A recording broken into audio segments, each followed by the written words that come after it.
working hard, people. We've been working hard. And we need a cocktail. Look, my finisher shirt. That's when I ran marathons. Nice. Oh, back in the day. back in the day before the fat man fell on me. Oh, yeah. I never told you the story of when the fat guy fell on me? No. Oh.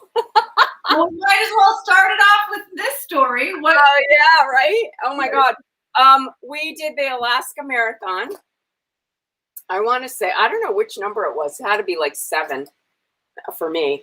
And we decided the next day to go on a whale. You know, we were going to stay in Alaska and see stuff. So we went on a whale watching boat. And we were on the top level of the boat, and it was 3 levels, and there was a pole that went right through, like a steel rod, all the way through to the bottom. And I don't know what happened. I heard a commotion, and I looked to my left where I saw the commotion, and this guy was torpedoing across the boat. Okay, think of him as Chris Christie. That's how big he was. And he fell on? And his head went right into the side of my knee, like a torpedo. Wow. And I heard my leg go. And I was screaming at the top of my lungs because I don't even know what happened. I was out of my mind. David was in another part of the boat, and he heard me. He comes running over, and I'm like, I didn't know what. I lost my camera. I didn't know anything. So they sat me down on the side of the boat, and the woman said to me, "We're out of ice. We're out of ice. We dumped everything overboard after they had served everyone a drink." And so they were getting ice off the glacier to put on my knee. So oh my God, it was crazy. Like before the marathon or after the marathon? The day after. If it had been the day before, I probably would have killed that guy. Oh. So I think he tried to say something to me. I was like, "Oh, leave me alone." And the woman sitting next to me, there was a woman sitting next to me on the bench, and the person who was in charge on the boat goes, I have some aspirin, and she's showing me these little packets. She goes, "But you're going to have to pay for them because I'm not allowed to give them out." And so the woman sitting next to me goes, "Drop them, just drop them." So she dropped them on the floor. She goes, "Here, I'll give them to her." Wow. So I took the aspirin. So she whispers in my ear. She goes, "Do you want us to turn the boat around?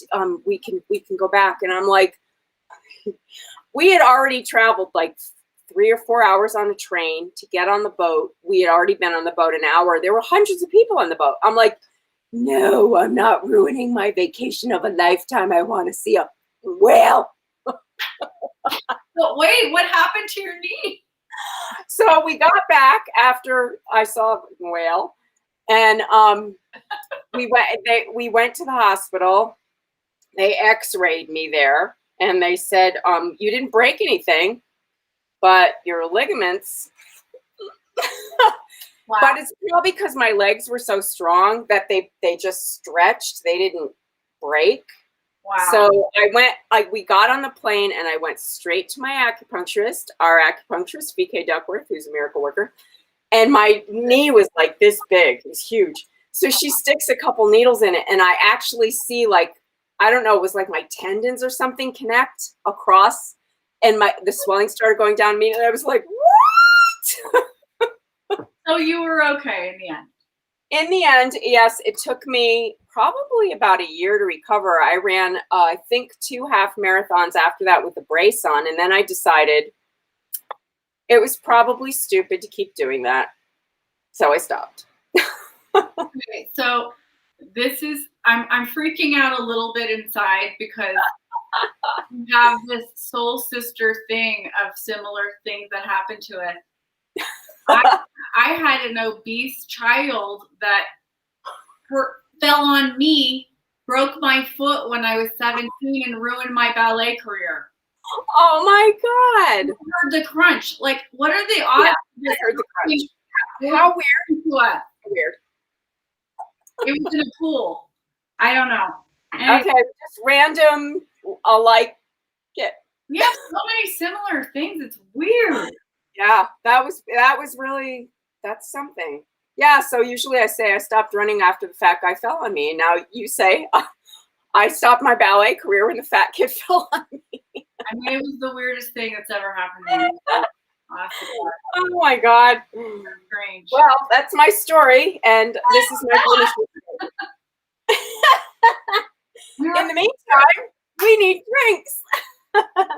Never forget, Debriana, you're a finisher. Okay. That's right. I finish stuff. So this interesting drink, I read a little bit about it in my food and wine book. I was looking for cocktails, and I originally wanted to do a Scotch cocktail because today they have lifted the tariffs off Scotch. Oh, it's a happy day for a lot of people. But I figure it's brown liquor. It's all good. This is bourbon. If it's brown, it's okay. Okay. All right. Yeah. If it's brown, it's okay. All right. It's bourbon. But we infused the bourbon with chai tea. Yes. For an hour. I did mine for an hour. Yeah, I did too. So I had this really beautiful chai tea, and it smells wonderful. So you just put the tea in the bourbon and let it sit for an hour and then strain it. Easy. Yeah. So that's what I have there. And I am going to use coconut milk in mine. Well, here's my coconut Corona kitchen riff. I happen to have these coconut milk popsicles. So I'm going to chop them up like ice cubes so I can get the coconut flavor as well. Awesome. Why not? Now I have toasted coconut that I'm going to dip the rim of my glass in, but you have? I have some beautiful almond sea salt chocolate. I'm going to shave that on the top. And I'm using some half and half to mix it in. Okay. So we're also going to sweeten this with maple syrup. Oh, yeah. And I have a simple syrup with cinnamon and star anise in it. Yum. So I'm going to use that. Oh, husband. Yes. Maybe you could open this. Oh, I think, oh, wait, I'm getting it. I'm getting it. Yeah. It's a really good popsicle. Because I am a finisher. Okay. Oh, God. These are great. Okay. So what we're going to do is mix it up in a shaker jar. And I'm going to use 2 ounces, which in our world is 1/4 cup of bourbon. I'm going to use half a tablespoon, which in other worlds is 1/4 ounce of this simple syrup. Okay. And 3/4 ounce, no, half an ounce of maple syrup. Okay. So I can measure that And up. how much half and half for coconut cream? 3/4 ounce of cream. But I'm going to use, I have coconut cream. I'm going to put an ounce in mine. Yeah, I am too, actually, because I just think we'll need it. I'm going to add a couple of ice cubes. Okay. Get it really cold, and then I'm going to shake it. I'm going to rim my glass, and I'm going to do it by putting simple syrup around the edge of my glass with just my finger, and then I'm going to dip it in the coconut. See? All right. I see that. That's beautiful. Okay. Yeah, it's really pretty. And then I'm going to shake this for a little bit first because my cream is really thick. And mix it before I add the ice because it's already thick and I want to loosen the cream first. It's a beautiful creamy color. Okay, I'm pouring it. Isn't it pretty? Yeah. And now I'm going to put Gorgeous. all bubbles. I'm going to put the chocolate on it. Here we go. Wow. So this is something known out there in Drinkland as a milk punch. So if you don't want to use coconut milk, you can use cream. Wow. Oh, this is so Or half and half. gorgeous. Oh, look how pretty. Oh my God, that's beautiful. I check this out with the chocolate. I'll come closer, but I'm going to take a photo of it. Wow. I'm going to pour it all in, ice and all. And my husband is going to taste it. It's always the moment of truth. All right, here's mine. Okay. Look at this. Look at with the chocolate on top. Oh, pretty. That's beautiful. Okay, here we go. Ready? All right.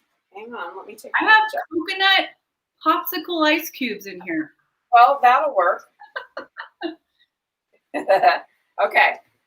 You want to taste? Yeah, I'll taste. Okay, this is a big cheers to all the winners last night for the round. Woo! Oh, yes. We have winner announcements. Yes, we do. Oh my God, that's really good. Oh, that's delicious. That's really nice.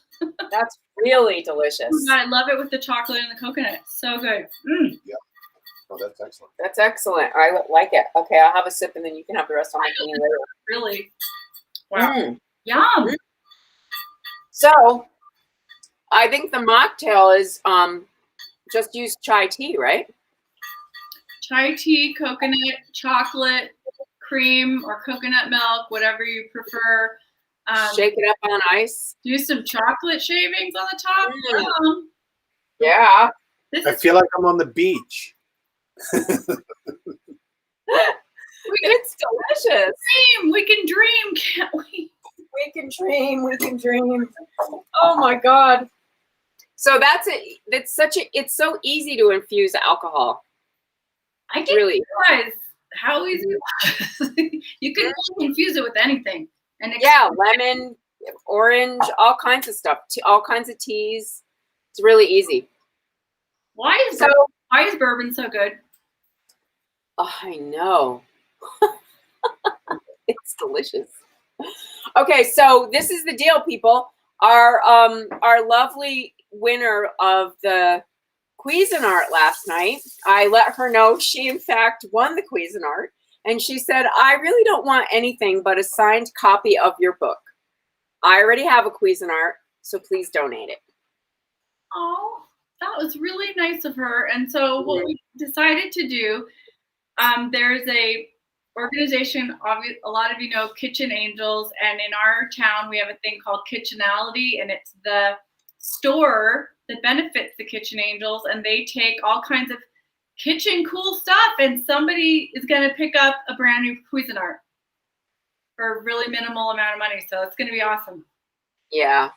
So we're going to donate it there. It's amazing. If any of you out there who live in Santa Fe have not been to Kitchenality, it's so fun. They have linens and all kinds of appliances and dishes, kitchen stuff that people just donate.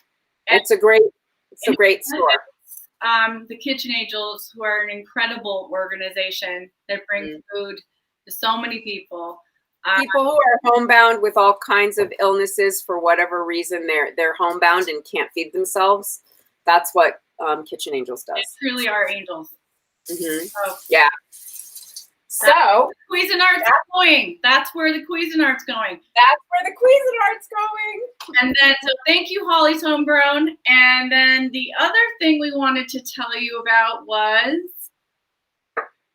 that our book, the cookbook, That Time We Ate Our Feelings, is available now for pre-order on Amazon.com. BarnesandNoble.com, and this place called Bookshop.com. If you just don't want to help Jeff Bezos, you can go there. Okay? Yeah. Yeah, it's really kind of amazing that you can buy our book on Barnes and Noble. And it's not done yet. I know. It's kind of amazing, to tell you the truth. I'm kind of amazed to see it in print and just wonder, like, oh my God. But to all of you who have bought in the sales, thank you yet again. It truly was an amazing thing to, during this time, especially to have made our goal for the fundraiser. And we just want to say thank you again. And we'll probably thank you for the rest of the year.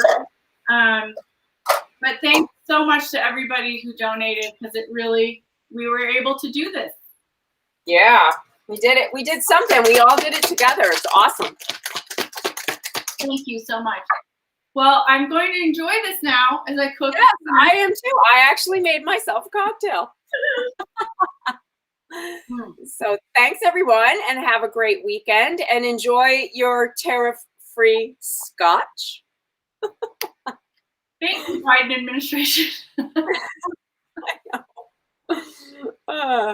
Yes, and there's going to be some activities, I think, on there was today. I posted something on my Facebook page to help pressure senators to pass HR1, which is imperative that it pass. So if you want an action, you can go over to my Facebook page and find that link.